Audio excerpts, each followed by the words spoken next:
সুজাতা দেবীর 2 ছেলে এবং 2 বৌমা ছিল, আর তার 2 ছেলে এবং 2 বৌমা ভিন্ন ভিন্ন বাড়িতে ভিন্ন ভিন্ন জায়গায় বসবাস করে। কিন্তু সুজাতা দেবী তার স্বামীর সঙ্গে নিজেদের আদি বাড়িতেই থাকে। সুজাতা দেবীর স্বামীর এক বিশাল বড় ব্যবসা ছিল, সেই সাথে বড় ছেলে বিপ্লবও ছিল একজন বড় মাপের ব্যবসায়ী। কিন্তু ছোট ছেলে সৌরভ এক ছোট্ট প্রাইভেট সেক্টরে খুব কম টাকার বেতনে চাকরি করে। তাই সুজাতা দেবীর 2 ছেলের আর্থিক অবস্থার মধ্যে আকাশ পাতাল তফাৎ থাকে। কিন্তু তবুও সুজাতা দেবী কখনোই তার 2 বৌমার মধ্যে দ্বিচারিতা করে না। সবসময় সে তার 2 বৌমাকে সমান চোখে দেখে, কিন্তু যেটা তার বড় বৌমা বৈশাখী একেবারেই পছন্দ করতে পারে না। বিপ্লব, সামনে তোমার মায়ের জন্মদিনের পার্টি আছে, তাই আমি ঠিক করেছি তোমার মাকে আমি একটা অনেক দামি শাড়ি গিফট করব। তোমার মা তো খুব দামি দামি শাড়ি পরে, তাই আমি তোমার মাকে এমন দামি শাড়ি গিফট করব যেটা দেখে তোমার মা একেবারে অবাক হয়ে যাবে। চলো, তুমি আমাকে একটা বড় শপিং মলে নিয়ে চলো। এই শুনে বিপ্লব নিজের গাড়ি করে বৈশাখীকে এক বড় শপিং মলে নিয়ে চলে যায়। আর সেখানে গিয়ে বৈশাখী অনেক দামি দামি শাড়ি পছন্দ করতে শুরু করে। বিভিন্ন রকমের দামি দামি শাড়ি দেখার পর বৈশাখী একটা 3 লক্ষ টাকা দামের শাড়ি পছন্দ করে। এমন কথা শুনে বৈশাখী ভীষণই রেগে যায়।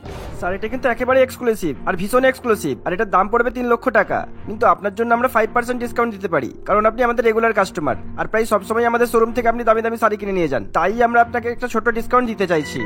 এই, তুমি কি আমাকে গরিব মনে করেছো? আমাকে দেখে তোমার কি মনে হচ্ছে আমি গরিব যে তুমি আমাকে ডিসকাউন্ট দেওয়ার কথা বলছো? যারা গরিব, যাদের কাছে টাকা কম থাকে, তারাই হয়তো তোমাদের কাছে এসে ডিসকাউন্ট চায়, কিন্তু আমার ডিসকাউন্টের কোনো প্রয়োজন নেই। এই শাড়িটার যা দাম, আমি সেই দামে শাড়িটা কিনবো। প্রয়োজন পড়লে এক্সট্রা কিছু টাকা টিপস দেবো, কিন্তু আমি ডিসকাউন্ট নেব না। এভাবে বৈশাখী সেই শোরুমের মালিক এবং বাকি কর্মচারীদেরকে অপমান করে, যার ফলে তারা খুবই লজ্জিত বোধ করে। অন্যদিকে বৈশাখী খুশি মনে 3 লক্ষ টাকার বিনিময়ে সেই শাড়িটা নিয়ে বাড়িতে ফিরে যায়। আমি তো ভাবতেই পারছি না যে আমি আমার শাশুড়ি মাকে 3 লক্ষ টাকা দামের শাড়ি গিফট করব। এই শাড়িটা আমার দারুণ পছন্দ হয়েছে, কিন্তু এই শাড়িটা আমার শাশুড়ি মাকে দেওয়ার ইচ্ছাও করছে না। যাই হোক, আমার ছোট যাকে তো ওর যোগ্যতা দেখাতেই হবে। আমি খুব ভালো করেই জানি ও যতই যাই হোক শাশুড়ি মাকে কখনো দামি উপহার দিতে পারবে না। তাই তোমার মায়ের জন্মদিনের পার্টির সেরা উপহার হবে আমার দেওয়া শাড়ি। আসলে বৈশাখী তার ছোট যা শিল্পাকে মোটেই সহ্য করতে পারে না, কারণ শিল্পা এক গরিব পরিবারের মেয়ে, আর সেই সাথে শিল্পার স্বামীও খুব বেশি টাকা উপার্জন করতে পারে না। কিন্তু শিল্পার ব্যবহার খুবই নম্রভদ্র ছিল, সেই সাথে শিল্পা খুব ভালো মনের অধিকারীও ছিল। সৌরভ, সামনে কিন্তু মায়ের জন্মদিন। আমি প্রথমে ভেবেছিলাম কিছু টাকা জমিয়ে মায়ের জন্য সুন্দর একটা শাড়ি কিনবো, কিন্তু এখন ভাবছি দোকান থেকে মায়ের জন্য শাড়ি কিনবো না, আমি মায়ের জন্য নিজে হাতে শাড়ি ডিজাইন করব। আর সেই শাড়িটা তৈরি করার জন্য আমার যে জিনিসগুলোর প্রয়োজন পড়বে তুমি কিন্তু আমাকে আজকেই কিনে নিয়ে এসে দাও। কি, তুমি নিজে ডিজাইন করে শাড়ি তৈরি করবে? কিন্তু নিজে হাতে শাড়ি তৈরি করতে গেলে তো অনেক সময় লেগে যাবে। কি দরকার এত বেশি চাপ নেওয়ার? চলো, তুমি আর আমি দুজনে মিলে একটা ভালো দোকান থেকে কয়েক হাজার টাকা দিয়ে একটা শাড়ি কিনে নিয়ে আসি। আর আমি জানি আমরা মাকে যাই উপহার দিই না কেন, মা কখনো সেই উপহারটাকে খারাপ বলবে না। আমি জানি মা আমাদেরকে খুবই ভালোবাসে, সেই জন্যই আমি মায়ের জন্মদিনে ভালোবেসে নিজে হাতে শাড়ি তৈরি করে মাকে গিফট করতে চাই। আর তাতে যদি আমার একটু কষ্ট হয়, হোক না, কোনো সমস্যা নেই। আর তাছাড়া তুমি তো জানো আমি এই ধরনের হাতের কাজ করতে কতটা ভালোবাসি। শিল্পার কথা শুনে সৌরভ খুবই খুশি হয়। আর সেদিনই সৌরভ শাড়ি তৈরি করার জন্য বেশ কিছু উপকরণ এবং বেশ কিছু কাপড় কিনে নিয়ে এসে শিল্পাকে দিয়ে দেয়। আর শিল্পা সেগুলো দিয়েই তার শাশুড়ি মায়ের জন্য শাড়ি তৈরি করতে শুরু করে দেয়। আসলে শিল্পা ভীষণ সুন্দর ডিজাইন করতে পারত, তাই সে খুব কম সময় নিয়ে ধৈর্য ধরে আস্তে আস্তে সুন্দর করে একটা শাড়ি তৈরি করে ফেলে। এভাবেই দেখতে দেখতে কিছুদিন কাটে, আর এরই মধ্যে সুজাতা দেবীর জন্মদিন এসে উপস্থিত হয়। সেদিন তার 2 ছেলে বৌমা এবং আরো অনেক অনেক আত্মীয় স্বজন জন্মদিনের পার্টিতে গিয়ে পৌঁছায়। আর সেই পার্টিতে গিয়ে বৈশাখী তার শাশুড়ি মায়ের জন্য নিয়ে আসা উপহার অর্থাৎ সেই 3 লক্ষ টাকা দামের শাড়ি সবাইকে দেখাতে শুরু করে। এই দেখুন আন্টি, আমি আমার শাশুড়ি মাকে কতটা এক্সপেন্সিভ শাড়ি গিফট করব, একেবারে এক্সক্লুসিভ শাড়ি। দাম শুনলে আপনারা একেবারে অবাক হয়ে যাবেন। 3 লক্ষ টাকা দাম এই শাড়িটার। আমাদের শহরের সবচেয়ে বড় শোরুম থেকে আমি আমার শাশুড়ি মায়ের জন্য এই শাড়িটা কিনে নিয়ে এসেছি। এই দেখুন, এখানে লেখাও আছে কাঞ্জিলাল শাড়ি। কিছুক্ষণ পর আমি আমার শাশুড়ি মাকে এই শাড়িটাই পরতে বলবো, আর তারপর আমার শাশুড়ি মা এই শাড়িটা পরে কেক কাটবে। এমন সময় সেখানে হাতে একটা সাধারণ প্যাকেট নিয়ে শিল্পা সেখানে উপস্থিত হয়।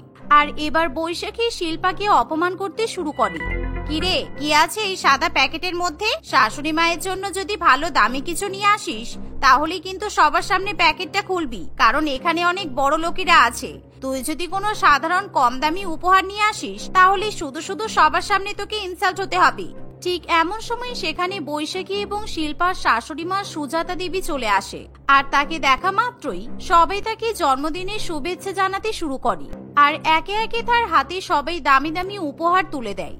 বৈশাখী এবং শিল্পা ও শাশুড়ি মায়ের হাতে নিজেদের নিয়ে আসা উপহারগুলো ধরিয়ে দেয়। কিন্তু শিল্পা তার শাশুড়ি মাকে উপহার দেওয়ার পর মন খারাপ করে বলে, মা, আমি আপনার জন্য দামি কোনো উপহার নিয়ে আসতে পারিনি। আমি আপনাকে যা উপহার দিয়েছি আমার মনে হচ্ছে আপনার সেটা পছন্দ নাও হতে পারে, তাই আপনি দয়া করে এই উপহারটা সবার সামনে খুলবেন না। এ তুমি কেমন ধরনের কথা বলছো ছোট বৌমা? আমাকে তুমি ভালোবেসে যা উপহার দেবে সেটাই আমি স্বীকার করব। আর তুমি যখন এরকম কথা বলছো তখন তো আমাকে উপহারটা খুলে দেখতেই হবে যে কি আছে এটার মধ্যে। এই বলে সুজাতা দেবী সেই প্যাকেটটা খুলে দেখে যে সেই প্যাকেটের মধ্যে খুব সুন্দর একটা ডিজাইনার শাড়ি রাখা আছে, কারণ সেই শাড়িটা তার ভীষণই পছন্দ হয়। এমনকি সেখানে উপস্থিত অন্যান্য মহিলারাও সেই শাড়িটা খুবই পছন্দ করে। আর তারা সবাই মিলে শাড়িটা হাতে নিয়ে দেখতে থাকে। এই শাড়িটা তো দারুণ। শাড়িটার ডিজাইন দেখে মনে হচ্ছে এটা নিশ্চয়ই বড় কোনো বুটিক থেকে নিয়ে আসা হয়েছে। আর এই শাড়িটার দাম অন্তত পক্ষে 20 লক্ষ টাকা হওয়ার কথা। কিরে সুজাতা, তোর ছোট বৌমা এত দামি শাড়ি কোথা থেকে নিয়ে এলো? শুনেছি তোর ছোট ছেলের তো ইনকাম খুব একটা বেশি নয়। না না কাকিমা, আমি এই শাড়িটা কিনে নিয়ে আসিনি। আসলে আমি এই শাড়িটা নিজের হাতে ডিজাইন করে শাশুড়ি মায়ের জন্য তৈরি করেছি। আমি শাড়ি, চুড়িদার, লেহেঙ্গা আরো অনেক রকমের জামা কাপড় নিজে হাতে ডিজাইন করতে পারি। শিল্পার কথা শুনে সবাই ভীষণই অবাক হয়। তুমি আমার জন্য এত সুন্দর শাড়ি নিয়ে এসেছো বৌমা। এখন যদি আমি শাড়িটা না দেখতাম তাহলে তো কেউ জানতেই পারতো না যে আমার ছোট বৌমা এতটা ট্যালেন্টেড। তুমি আমার জন্য এত কষ্ট করে এত সুন্দর শাড়ি তৈরি করেছো, তাই আজকে আমি এই শাড়িটা পরেই আমার জন্মদিনের কেক কাটবো। আর আমাকে এত ভালো উপহার দেওয়ার জন্য তোমাকে অনেক ধন্যবাদ। এটাই আমার জন্মদিনের সেরা উপহার। এই বলে সুজাতা দেবী তখনই তার ছোট বৌমার দেওয়া শাড়িটা নিয়ে চলে যায়। আর কিছুক্ষণের মধ্যে সেই শাড়িটা পরে সে সকলের সামনে কেক কাটতে শুরু করে। আর যা দেখে বৈশাখী একেবারে জ্বলে পুড়ে ওঠে। আর সে কিছুতেই তার ছোট জায়ের প্রশংসা সহ্য করতে পারে না, তাই সে রাগে কোনো কথা না বলে পাটি ছেড়ে বাড়িতে ফিরে যায়। কিন্তু বাড়িতে গিয়ে বৈশাখী তার বরের সঙ্গে ভীষণই ঝগড়া করতে শুরু করে।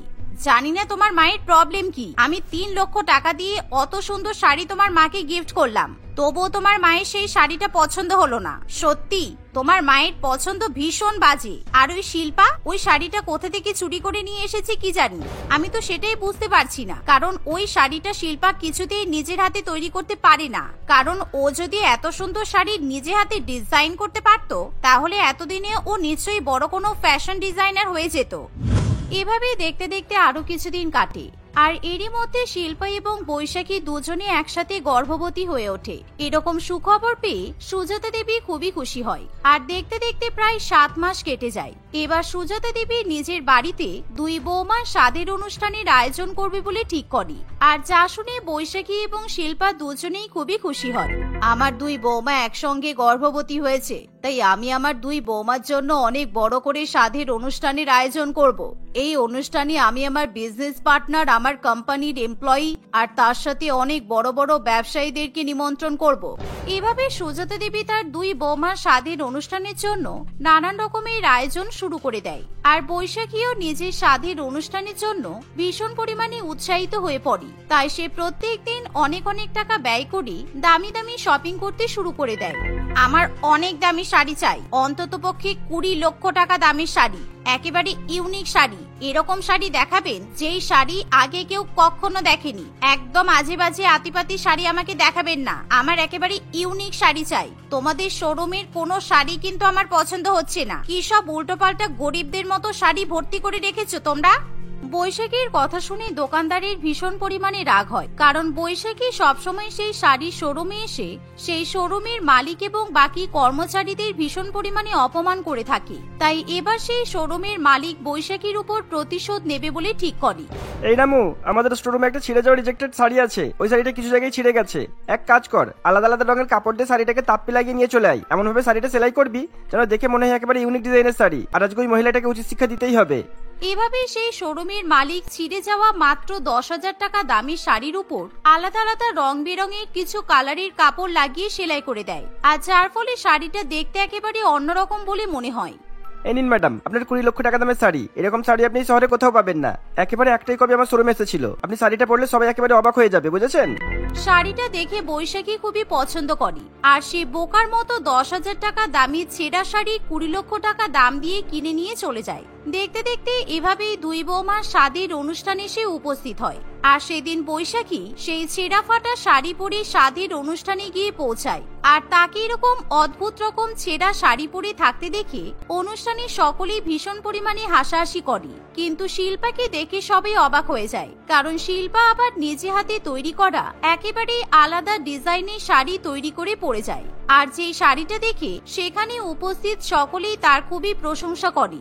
সত্যি সুজাতা ম্যাডাম, আপনার ছোট বৌমার মধ্যে ট্যালেন্ট আছে বলতে হবে। আপনার ছোট বৌমা এত সুন্দর শাড়ি ডিজাইন করেছে, আমি তো এই শাড়িটা দেখে চোখ ফেরাতেই পারছি না। আমি কিন্তু কিছুদিনের মধ্যে এই শহরে আরো একটা নতুন শাড়ি শোরুম খুলতে চাই, আর আমি আপনার ছোট বৌমাকে একজন ফ্যাশন ডিজাইনার হিসেবে আমার শোরুমে নিয়োগ করতে চাইছি। আপনার ছোট বৌমা যদি আমার প্রস্তাব মেনে নেয় তাহলে আমি সত্যিই খুব খুশি হব।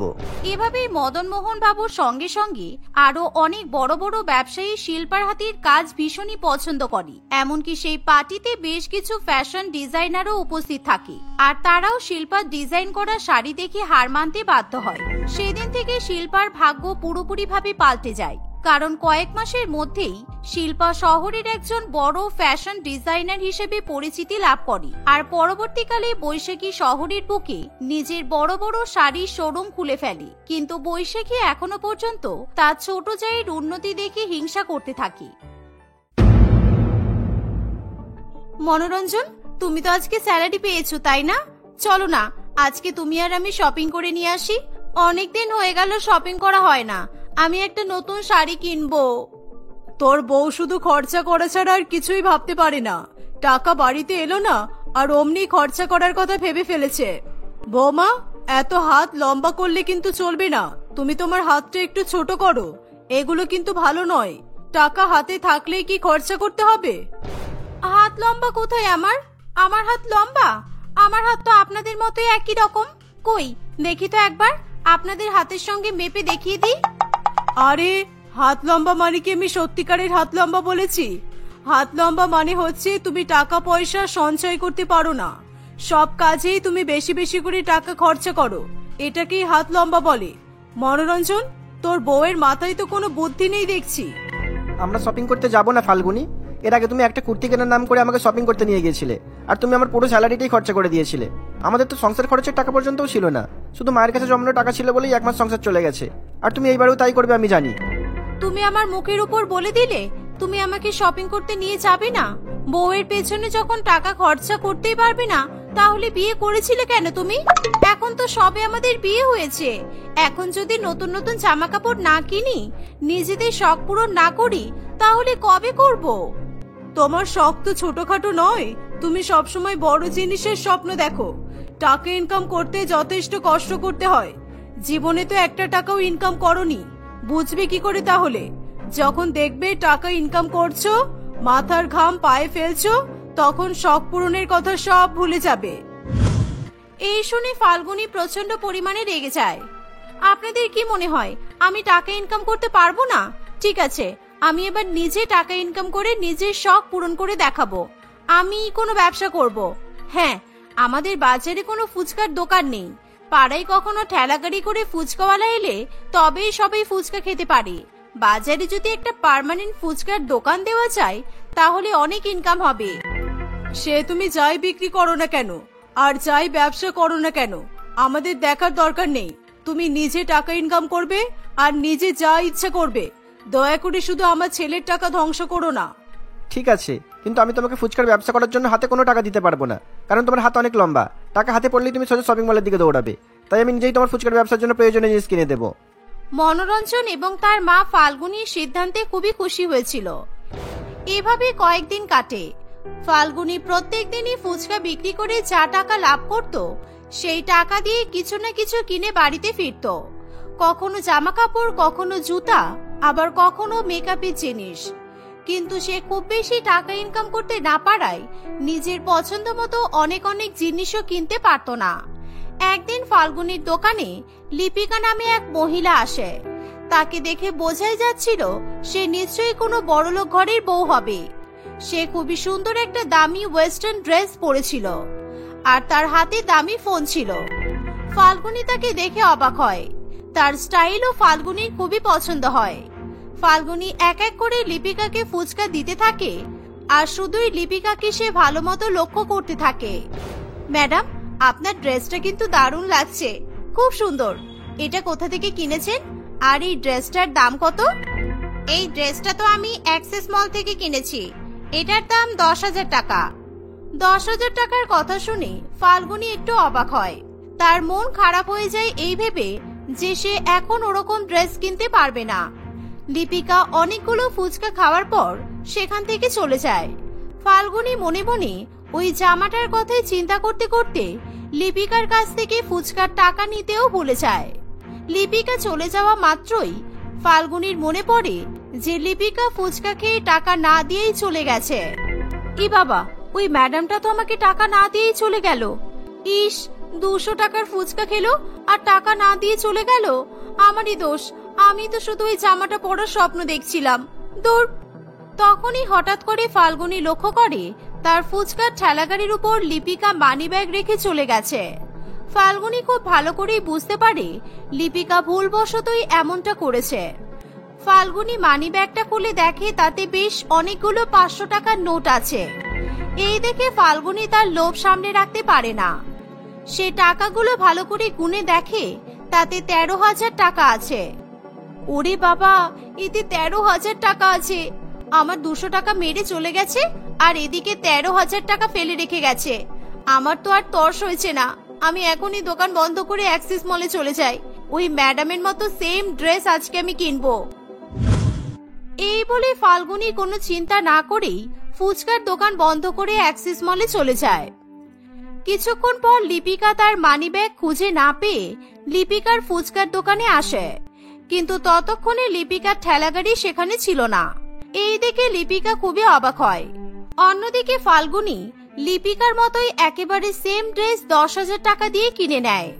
ড্রেসটা তার এতটাই পছন্দ হয় যে ফাল্গুনি শপিং মল থেকে ওই ড্রেসটা পরে বাড়িতে চলে আসে। ফাল্গুনিকে অত দামি ড্রেস পরে বাড়িতে আসতে দেখে তার স্বামী এবং শাশুড়ি মা দুজনেই অবাক হয়। কি হলো, তোমরা আমার দিকে অবাক হয়ে তাকিয়ে আছো কেন? এই ড্রেসটা পরে আমাকে খুব সুন্দর লাগছে, তাই না? তোমরা কিছু না বললেও আমি জানি আমাকে দেখতে খুব সুন্দর লাগছে। একেবারে হিরোইন মনে হচ্ছে, তাই তো? 10,000 টাকার ড্রেস, মুখের কথা নয়। 10,000 টাকা দিয়ে তুমি এই জামাটা কিভাবে কিনলে? কোথায় পেলে তুমি এত টাকা? কে দিয়েছে তোমাকে? কে দিয়েছে মানে? তোমরা কি ভুলে গেছো আমি ফুচকার ব্যবসা করছি? আমি আমার লাভের টাকা দিয়ে এই ড্রেসটা কিনেছি। তোমরা কি মনে করেছিলে তোমরা আমাকে টাকা না দিলে আমি আমার কোনো ইচ্ছাই পূরণ করতে পারবো না? ফুচকা বিক্রি করে তুমি নিশ্চয়ই একদিনে 10,000 টাকা উপার্জন করতে পারবে না। তুমি প্রত্যেক দিনই তো দেখছি 500 টাকা কিংবা 1000 টাকা জিনিস কিনে বাড়িতে ফিরছো। প্রত্যেকদিন যা টাকা ইনকাম করছো সবটাই তো ব্যয় করে দিচ্ছ। তারপরও 10,000 টাকা তুমি পেলে কোথা থেকে? একদিনে ফুচকা বিক্রি করে তুমি 10,000 টাকা পেয়েছো? কি হলো, তুমি চুপ করে আছো কেন? তুমি তো প্রত্যেকদিন রাত 10টার সময় বাড়িতে ফেরো, আর আজকে তুমি হঠাৎ সন্ধ্যাবেলা বাড়িতে চলে এসেছো। তোমার ফুচকার ঠেলা গাড়িতে তো এখনো ফুচকাও রয়েছে। তুমি তো আজকে সব ফুচকা বিক্রিও করোনি। না মানে, একজন ম্যাডাম এসেছিল আমার দোকানে। ম্যাডামটা খুব বড় লোক ছিল। আমার হাতের ফুচকা ওই ম্যাডামের খুব পছন্দ হয়েছে, আর সেই জন্য ম্যাডাম খুশি হয়ে আমাকে 10,000 টাকা উপহার দিয়েছে। তোমরা তো জানোই আমার হাত খুব লম্বা, সেই কারণে আমি ওই 10,000 টাকা দিয়েই এই ড্রেসটা কিনে নিয়ে চলে এসেছি। তোমার হাতের ফুচকা ভালো লেগেছে বলে 10,000 টাকা তোমাকে উপহার দিল? ব্যাপারটা কি খুব অদ্ভুত লাগছে না? দেখো, তোমরা কিন্তু সবসময় এরকম করবে না আমার সঙ্গে। তুমি তো আমাকে এতদিনে একটাও 10,000 টাকা দামের কোনো জামা কাপড় কিনে দিতে পারোনি। এখন যখন আমি নিজের দমে 10,000 টাকা দিয়ে একটা জামা কিনেছি, তাহলে তোমার অসুবিধা কোথায় শুনি? ফাল্গুনির কথা শুনে তার স্বামী কিংবা শাশুড়ি মা কেউ কিছু বলে না। ফাল্গুনি পরের দিন ওই ড্রেসটা পরে খুব সুন্দরভাবে সাজগোজ করে ফুচকা বিক্রি করতে চলে যায়। এত দামি ড্রেস পরে এবং এত সুন্দর মেকআপ করে তাকে ফুচকা বিক্রি করতে দেখে অনেকেই অবাক হয়। তাকে দেখে কোনোভাবেই মনে হয় না যে সে একজন ফুচকাওয়ালি। এমন সময় সেখানে লিপিকা আসে। ফাল্গুনিকে একেবারে সেম তার মতোই জামা পরে থাকতে দেখে লিপিকা প্রচন্ড পরিমাণে অবাক হয়। আমার ধারণা একদম ঠিক, এই ফুচকাওয়ালি তাহলে আমার মানি ব্যাগটা চুরি করেছে। কালকে আমি ভুল করে আমার মানি ব্যাগ ফুচকাওয়ালির ঠেলা গাড়িতেই ফেলে চলে গিয়েছিলাম, আমার স্পষ্ট মনে আছে। আর আমার টাকাটা দিয়েই এই মেয়েটা নিশ্চয়ই এত দামি ড্রেসটা কিনেছে, আর সেই জন্যই কালকে তাড়াতাড়ি দোকান বন্ধ করে পালিয়ে গিয়েছিল। আরে ম্যাডাম, আপনি আসুন আসুন, ফুচকা খাবেন তো? হ্যাঁ হ্যাঁ, ফুচকা খাবো বলেই তো এসেছি। বাবা, তুমি তো দেখছি খুব বড়লোক ফুচকাওয়ালি। কালকেই তুমি আমার কাছ থেকে এই ড্রেসটার ব্যাপারে জিজ্ঞাসা করলে, আর আজকের মধ্যে ড্রেসটা কিনেও ফেলেছো। তুমি আবার ড্রেসটা পরে ফুচকা বিক্রি করতে চলে এসেছো। তোমাকে কিন্তু এটা পরে খুব ভালো লাগছে। হ্যাঁ, আসলে আমার বর আমাকে খুব ভালোবাসে। ফুচকা বিক্রি করে তো আর এত টাকা উপার্জন করা যায় না। আমার বরকে কোনো আবদার করলেই আমার বর সঙ্গে সঙ্গে সেটা পূরণ করে দেয়। আচ্ছা, কালকে না আমি ফুচকা খেয়ে তোমাকে টাকা দিতে পারিনি জানো। আসলে আমি না কালকে আমার মানি ব্যাগটা হারিয়ে ফেলেছিলাম, সেই কারণে তোমাকে টাকা না দিয়েই আমি চলে গেছি। আমি আজকে তোমাকে টাকা দিয়ে দেব। আজকে বরং আগে আমি তোমাকে টাকা দেব, তারপরই ফুচকা খাবো। এই নাও। ঠিক আছে ঠিক আছে, কোনো অসুবিধা নেই ম্যাডাম, এরকম তো হয়েই থাকে। এই বলে ফাল্গুনি লিপিকার কাছ থেকে টাকা নিয়ে তাকে ফুচকা দিতে শুরু করে। লিপিকা ফুচকা খাওয়ার আগে তার মানি ব্যাগটা আবার ইচ্ছা করেই ফাল্গুনির ঠেলা গাড়ির উপর রেখে দেয়। ফুচকা খাওয়া হয়ে গেলে লিপিকা সেখান থেকে চলে যায়। লিপিকা একটু দূরে দাঁড়িয়ে ফাল্গুনিকে লক্ষ্য করতে থাকে। সে দেখে ফাল্গুনি তার ঠেলা গাড়ির উপর থেকে মানি ব্যাগটা নিয়ে তার ব্যাগের মধ্যে ভরে নিচ্ছে। আমি ঠিকই ধরেছিলাম, এই তাহলে কালকে আমার মানি ব্যাগটা চুরি করেছে। আমার ফোনটা কোথায়? ভিডিও করে পুলিশকে দেখাবো। এই মহিলাকে উচিত শাস্তি দিতেই হবে। এ বাবা, আমার ফোনটা তো আমার মানি ব্যাগের মধ্যেই রেখেছিলাম। ইস, এবার আমি পুলিশকে ফোন করব কি করে? যা, আমার বাড়ির চাবিটাও তো ওই মানি ব্যাগের মধ্যেই আছে। এ বাবা, ফাল্গুনি কোথায় গেল? একটু আগেই তো দোকানে ছিল। ফাল্গুনি ওই মানি ব্যাগটা হাতে পাওয়ার পর এক মুহূর্ত আর সেখানে থাকে না।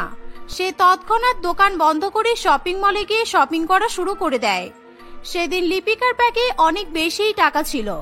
ফাল্গুনি কোনো কিছু চিন্তা না করে ওই সমস্ত টাকা ব্যয় করে অনেক কিছু কিনে বাড়িতে ফেরে। কিন্তু বাড়িতে ফিরে এসে ফাল্গুনি তাদের বাড়িতে লিপিকাকে দেখতে পেয়ে ভয় পেয়ে যায়। কি হলো? এই মহিলাকে এখানে থেকে অবাক হয়ে গেলে তো? এটা আমার দিদি লিপিকা, আমার মাসির মেয়ে। দিদি আর দিদির হাজবেন্ড আগে বিদেশে থাকতো, কিছুদিন আগে এরা দেশে ফিরে এসেছে। তোমার কুকর্মের কথা দিদি আমাকে সবই বলেছে। তুমি কালকে আর আজকে দুদিনই দিদির মানি ব্যাগ চুরি করেছো, আর সেই টাকাতে শপিং করেছো, কি তাই তো? কিছুক্ষণের মধ্যে পুলিশ এখানে চলে আসবে আর তোমাকে ধরে নিয়ে যাবে। আমরা সবাই মিলে তোমার নামে পুলিশের কাছে কমপ্লেন করে এসেছি। না না, এরকম করো না, আমার ভুল হয়ে গেছে, আমাকে ক্ষমা করে দাও।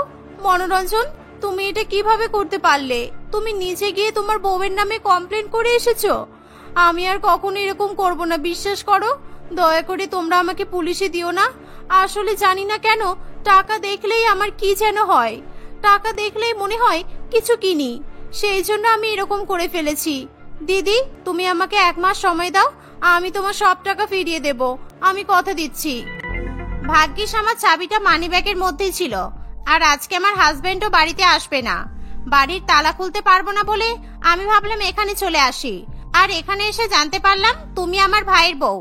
সেই কারণে আমি আর থানায় গেলাম না, শুধুমাত্র তুমি আমার ভাইয়ের বউ বলে তোমাকে ছেড়ে দিলাম, না হলে আমি তোমাকে কখনোই ছাড়তাম না। ফাল্গুনি তার ভুলের জন্য খুবই লজ্জিত ছিল। সে সকলকে কথা দেয় সে আর কখনোই এরকম ভুল কাজ করবে না। সময়ের সাথে সাথে সে তার শাশুড়ি মায়ের মতোই খুবই বুঝদার এবং হিসেবি হয়ে ওঠে।